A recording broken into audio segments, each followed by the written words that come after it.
전립선 동맥 색전술 들어보셨죠? 이제 이것도 질문이죠.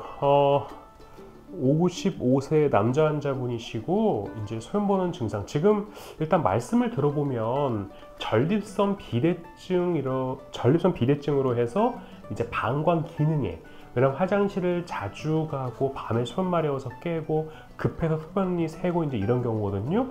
전립선 크기가 지금 55g 정도, 상당히 큰 겁니다. 20g 이상이 전립선 비대증이다 라고 우리가 얘기를 하거든요. 그런데 이때 좀 수술에 대한 두려움이 있으니 전립선 동맥 색전술을 하는 게 어떻겠느냐. 2021년 6월 현재까지의 저의 경험과 그동안 비뇨의학과의 어떤 자료, 레퍼런스를 통한다면 사실 전립선 동맥 색전술은 크게 의학적으로 의미가 있지는 않다. 전립선이 커져요. 그러면 원래 소변 나가는 길이 이렇게 넓었는데 소변 나가는 길이 이렇게 좁아지는 게 문제라는 거예요.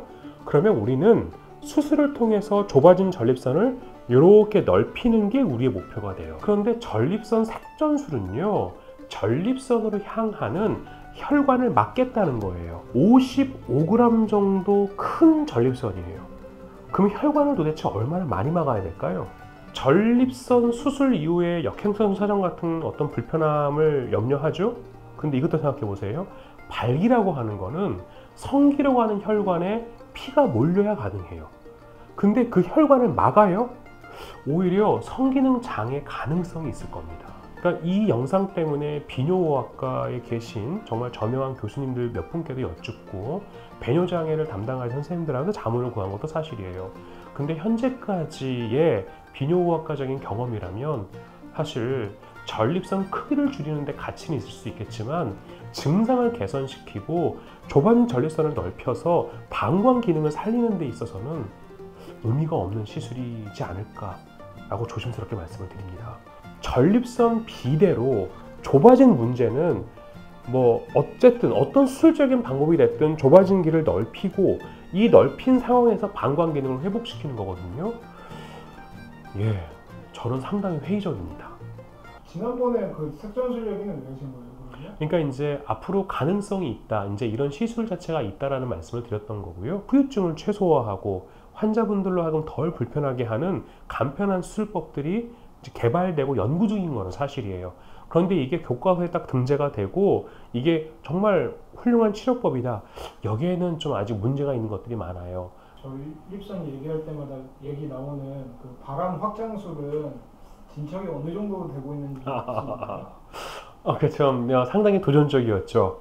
거기에 강력한 이제 그 바람을 통해서, 그러니까 뭐 초대형 강풍이 되겠죠. 강풍을 통해서 이제 그 바람의 힘, 그러니까 기압으로 이제 좁아진 전립선을 확장시키겠다. 너무 좋은 아이디어라고 생각했고, 근데 어디 가서 이런 얘기는 하지 못하고 있습니다. 그러니까 저도 이제 그 욕 먹는 데에는 좀 이렇게 좀 가슴 아파하는 사람이고 그렇게 얼굴이 아주 두꺼운 사람은 아니어서 그냥 이거는 권 PD님과 저만 또 이 비오니까 2.0에서 그냥 묻어가는 그냥 개념으로, 혹시 근데 그 진짜 그 베이퍼라이제이션이라고 해서 진짜 비슷한 개념이 있긴 있어요. 근데 그 비슷한 개념은 일단 전립선까지 뭘 넣고 기구를 통해서 기화시킨다는 거지 바람을 불어서 한다는 건 아니에요. 그러니까 어쨌든 상당히 독창적, 매번 느끼지만 상당히 창의적이다. 근데 이제 우리 둘 사이는 창의적이다.